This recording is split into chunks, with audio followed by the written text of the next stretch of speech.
Assalamualaikum warahmatullahi wabarakatuh.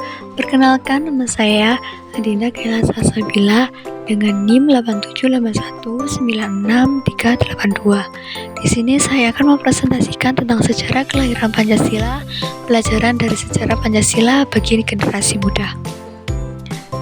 Pada materi ini bertujuan untuk mendeskripsikan latar belakang Pancasila, kelahiran Pancasila, menjelaskan perumusan Pancasila, penetapan Pancasila sebagai dasar negara, menjelaskan makna kelahiran Pancasila. Untuk latar belakang bahwa Indonesia dijajah oleh negara Belanda dan Jepang sangat lama. Saat mempersiapkan kemerdekaan bangsa Indonesia pastilah butuh adanya Pancasila atau dasar negara untuk mempersatukan berbagai suku, agama, dan budaya. Oleh karena itu, maka para pendahulu membentuk BUPKI pada tahun 1945 untuk merumuskan dasar negara yang kemudian lahir sebagai Pancasila. Pada perumusan kelahiran Pancasila, yaitu pada tanggal 29 Mei sampai 1 Juni 1945, yaitu sidang pertama BUPKI. Tanggal 22 Juni 1945 dibentuklah sebuah panitia 9 untuk menyusun Piagam Jakarta. Pada tanggal 7 Agustus 1945 dibentuklah PPKI untuk menyiapkan kemerdekaan. 17 Agustus 1945 disinilah proklamasi kemerdekaan dibacakan oleh Insinyur Soekarno dan didampingi oleh Muhammad Hatta. 18 Agustus 1945 PPKI menetapkan Undang-Undang Dasar 1945 dan Pancasila sebagai negara Indonesia.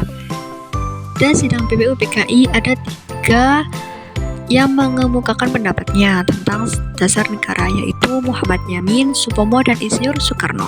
Pada Muhammad Yamin mengemukakan yaitu tentang peri kebangsaan, peri kemanusiaan, peri ketuhanan, peri kerakyatan, dan kesejahteraan rakyat.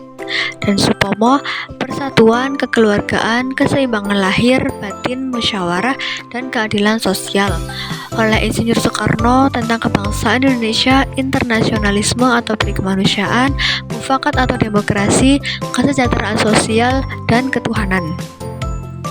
Kemudian pada panitia 9, setelah sidang BUPKI pertama kali muncul berbagai usulan dasar negara oleh 3 pendahulu, yaitu Yamin, Supomo, dan Soekarno.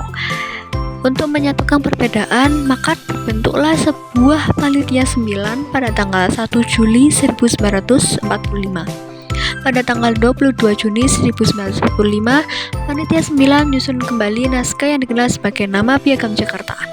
Dan naskah inilah merupakan rumusan awal Pancasila sebagai dasar negara.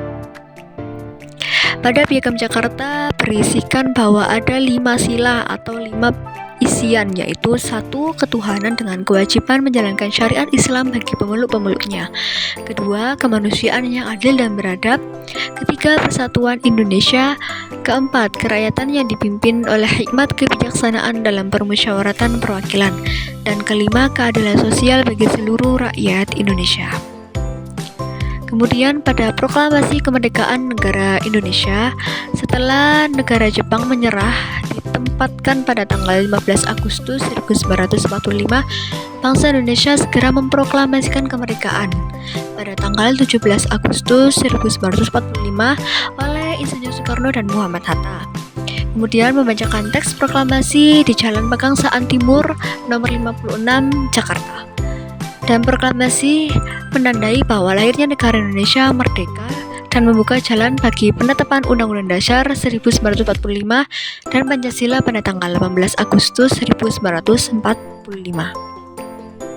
Pada penetapan Pancasila berisi yaitu adalah 5 sila yang sudah ditetapkan oleh pendahulu kita, yaitu tentang pertama, ketuhanan yang Maha Esa, 2. Kemanusiaan yang adil dan beradab, 3. Persatuan Indonesia, 4. Kerakyatan yang dipimpin oleh hikmat kebijaksanaan dalam permusyawaratan perwakilan, 5. Keadilan sosial bagi seluruh rakyat Indonesia. Dan 18 Agustus 1945 menjadi hari lahirnya Pancasila. Dan nilai Pancasila itu tersendiri saya mengambil beberapa contoh, yaitu pada sila ke-1 atau ketuhanan yang Maha Esa, yaitu tentang menerima semua agama dan kepercayaan, menjamin kebebasan beragama bagi seluruh rakyat. Sila kedua yaitu kemanusiaan, tentang adanya upaya mendengarkan dan mengakomodasi semua aspirasi golongan antara Islam dan nasionalis. Sila ketiga tentang persatuan, yaitu semua anggota meskipun berbeda pandangan, namun bersatu demi satu tujuan dan pengorbanan kepentingan golongan demi kepentingan bersama. Yang sila keempat tentang kerakyatan, di mana perwujudan semangat musyawarah dan demokrasi dalam menentukan landasan negara. Sila kelima keadilan sosial bagi seluruh rakyat Indonesia, tentang adanya komitmen untuk menciptakan dasar negara yang membawa kesejahteraan bersama. Untuk selanjutnya adalah refleksi dan pelajaran dari proses lahirnya Pancasila. Yang pertama adalah kompromi dan toleransi, di mana para pendiri bangsa menunjukkan kemampuan untuk berkompromi dan berlapang dada, terutama dalam isu Piagam Jakarta. Kemudian, 2. Musyawarah mufakat, tentang keputusan-keputusan besar selalu diambil melalui diskusi mendalam, bukan pemaksaan kehendak. Yang ketiga, prioritas kepentingan bangsa, yaitu kepentingan persatuan dan keutuhan bangsa selalu diletakkan di atas kepentingan pribadi, kelompok, ataupun golongan. Untuk relevansi bagi generasi muda atau Gen Z ataupun milenial seperti sekarang adalah Pancasila adalah sebagai alat nomor 1 di tengah keragaman, entah itu keragaman agama, budaya, sosial, dan lain-lain. Kemudian bahwa nilai-nilai Pancasila menjadi pedoman etika digital dan sosial bagi generasi muda saat kini.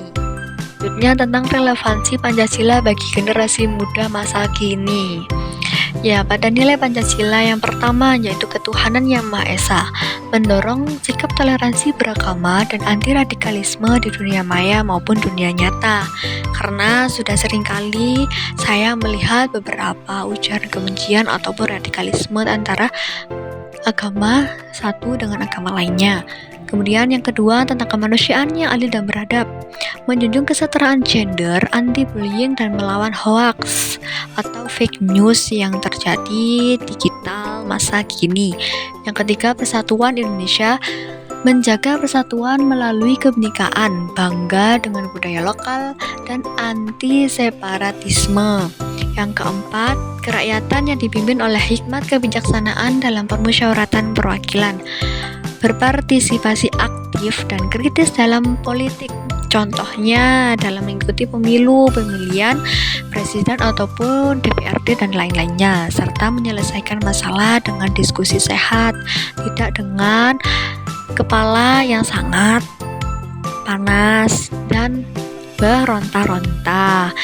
Yang terakhir, keadilan sosial bagi seluruh rakyat Indonesia dengan mendorong kesempatan yang sama dalam pendidikan, pekerjaan maupun masyarakat, dan peduli terhadap isu kemiskinan atau kesenjangan ekonomi. Yang terakhir ada kesimpulan yang mungkin bisa diambil bahwa Pancasila bukan hanya sekedar dokumen sejarah, tetapi jiwa bangsa yang harus terus diamalkan dan diwariskan. Proses lahirnya Pancasila mengajarkan kita bahwa arti musyawarah, toleransi, dan cinta tanah air adalah salah satu penting bagi adanya sebuah negara yang bersatu, berdaulat, adil, dan makmur. Dengan aksi nyata sebagai generasi muda saat kini, kita harus selalu bertanggung jawab, menjaga dan mengamalkan nilai-nilai ini dalam kehidupan sehari-hari dan di ruang digital. Saya ucapkan terima kasih. Wassalamualaikum warahmatullahi wabarakatuh.